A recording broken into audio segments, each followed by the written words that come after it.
नमस्कार प्यारे विद्यार्थियों। हम वीडियो में आपका जो फर्स्ट पेपर है रिसर्च मेथोडोलॉजी सामाजिक अनुसंधान की पद्धतियाँ वो पढ़ रहे थे। उसी क्रम में आज हम एकदम नया टॉपिक पढ़ने जा रहे हैं, प्रश्नावली। सामाजिक अनुसंधान में प्रश्नावली प्राथमिक तथ्यों के संकलन हेतु आजकल प्रश्नावली विधि का प्रयोग दिनों दिन बढ़ रहा है।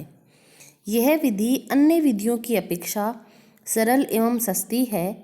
वर्तमान में यातायात एवं संदेश वाहन के साधनों के विकास के कारण प्रश्नावली विधि द्वारा दूर दराज के क्षेत्रों में बसे लोगों का अध्ययन सरल हो गया है। जब सूचनादाता शिक्षित हो, समग्र, विशाल एवं विस्तृत हो, तो इस विधि के द्वारा अध्ययन करना अधिक उपयोगी सिद्ध होता है।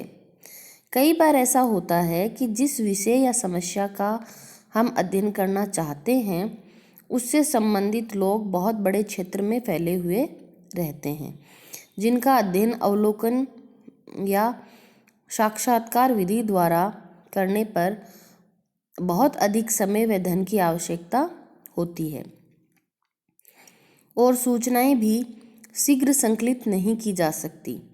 ऐसी स्थिति में समय, श्रम एवं धन की बचत करने तथा शीघ्र सूचनाएं प्राप्त करने के लिए प्रश्नावली विधि का प्रयोग किया जाता है। इस विधि का प्रयोग विषय की प्राथमिक जानकारी प्राप्त करने के लिए भी किया जाता है। प्रश्नावली विषय अथवा समस्या से संबंधित अनेक प्रश्नों की एक सूची होती है, जिसे अध्ययनकर्ता सूचनादाताओं के पास डाक द्वारा भेजता है और सूचनादाता उसे स्वयं भरकर पुनः लौटाता है। चूँकि प्रश्नावली सूचनादाताओं के पास डाक द्वारा भेजी जाती है, अतः इसे डाक द्वारा प्रेषित प्रश्नावली भी कहते हैं। कई बार यह लोगों में वितरित भी की जा सकती है। वर्तमान में जनमत सर्वेक्षण, बाजार सर्वेक्षण तथा सामाजिक आर्थिक सर्वेक्षणों में प्रश्नावली विधि का प्रयोग काफ़ी होने लगा है। तो ये तो है प्रश्नावली की सामान्य प्रस्तावना, सामान्य भूमिका की प्रश्नावली है क्या। अब हम प्रश्नावली का अर्थ एवं परिभाषा जानेंगे कि विभिन्न विद्वानों ने अपने अपने मतों में, अपने अपने विचारों में प्रश्नावली किसे कहा है। तो पोप जो विद्वान हुए हैं उनके अनुसार एक प्रश्नावली को प्रश्नों के एक समूह के रूप में परिभाषित किया जा सकता है, जिसका उत्तर सूचनादाता को बिना एक अनुसंधानकर्ता अथवा प्रगणक की व्यक्तिगत सहायता के देना होता है। बोगार्ट्स जो विद्वान हुए हैं उन्होंने कहा है कि प्रश्नावली विभिन्न व्यक्तियों को उत्तर देने के लिए प्रेषित की गई प्रश्नों की एक सूची है। गुडे एवं हार्ट के अनुसार सामान्यतः प्रश्नावली शब्द से तात्पर्य प्रश्नों के उत्तर प्राप्त करने के एक उपकरण से होता है, जिसमें एक प्रपत्र का प्रयोग किया जाता है जिसे उत्तरदाता स्वयं ही भरता है। इसी प्रकार विल्सन गी के अनुसार प्रश्नावली बहुत बड़ी संख्या में लोगों से अथवा छोटे चुने हुए एक समूह से, जिनके सदस्य विस्तृत क्षेत्र में फैले हुए हैं, सीमित मात्रा में सूचना प्राप्त करने की एक सुविधाजनक प्रणाली है। तो इस प्रकार से विभिन्न विद्वानों ने अपने अपने मतों के अनुसार प्रश्नावली को परिभाषित किया, परंतु इन सभी परिभाषाओं से स्पष्ट है कि प्रश्नावली किसी भी अध्ययन विषय से संबंधित प्रश्नों की एक सूची होती है जिसे डाक द्वारा सूचनादाताओं के पास भेजा जाता है, जिसे सूचनादाता स्वयं भरकर पुनः लौटाता है। तो ये थी सूचना प्रश्नावली का अर्थ एवं परिभाषा। अब है प्रश्नावली की कुछ विशेषताएं कि प्रश्नावली की क्या विशेषताएं हैं। तो प्रश्नावली जो है वो अध्ययन किए जाने वाले विषय से संबंधित प्रश्नों की एक सूची होती है।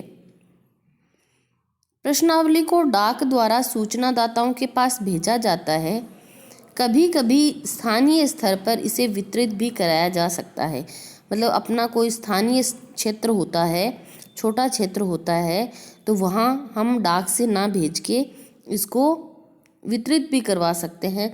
वो वितरित हम कैसे भी करवा सकते हैं, समाचार पत्रों के माध्यम से करवा सकते हैं कि पंपलेट बना के समाचार पत्रों में डाल दिए, या हम किसी व्यक्ति के थ्रू भी बंटवा सकते हैं, घर घर जाके भी, या हमारे जो सेलेक्टिव जो सूचनादाता हैं उनको भी हम भिजवा सकते हैं। प्रश्नावली को सूचनादाता स्वयं ही भरता है, इसके लिए वह किसी की सहायता नहीं लेता। प्रश्नावली का प्रयोग केवल शिक्षित सूचनादाताओं के लिए ही किया जाता है। क्यों? क्योंकि अध्ययनकर्ता उसके समक्ष नहीं होता, इसलिए प्रश्नों को पढ़कर सूचनादाताओं को ही उनके स्तर पर भरने होते हैं। प्रश्नावली प्राथमिक सूचना संकलित करने की एक अप्रत्यक्ष विधि है। प्रश्नावली का प्रयोग विशाल एवं विस्तृत क्षेत्र में फैले हुए सूचनादाताओं के लिए किया जाता है। प्रश्नावली में सरल और स्पष्ट भाषा का प्रयोग किया जाता है तथा प्राय इसमें प्रेरणादायक प्रश्न होते हैं। अगली विशेषता है कि प्रश्नावली को सूचनादाता भरकर प्राय डाक द्वारा ही लौटाता है, किंतु कभी कभी स्थानीय लोगों से इसका संग्रह व्यक्तिगत स्तर पर भी किया जा सकता है। संग्रह वही जैसे वितरित कराया जाता है, वैसे ही स्थानीय स्तर पे अगर सूचनाएं हम एकत्रित कर रहे हैं तो इनको वैसे संग्रहित भी हम कर सकते हैं कि भाई सूचनादाता के पास जाके उससे लेके एकत्रित कर लें। प्रश्नावली को डाक द्वारा एक साथ अनेक सूचनादाताओं के पास भेजा जाता है, इसलिए प्रश्नावली के द्वारा सूचनाएं भी शीघ्र संकलित की जाती हैं। प्रश्नावली में अनुसंधानकर्ता चूंकि सूचनादाता के समक्ष नहीं होता, इसलिए वे निसंकोच अनेक गुप्त और आंतरिक सूचनाएं भी दे देते हैं।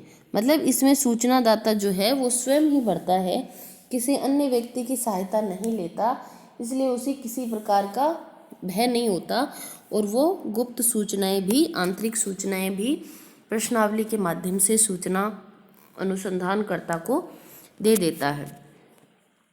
इसी क्रम में हम आगे के वीडियो में बात करेंगे। धन्यवाद।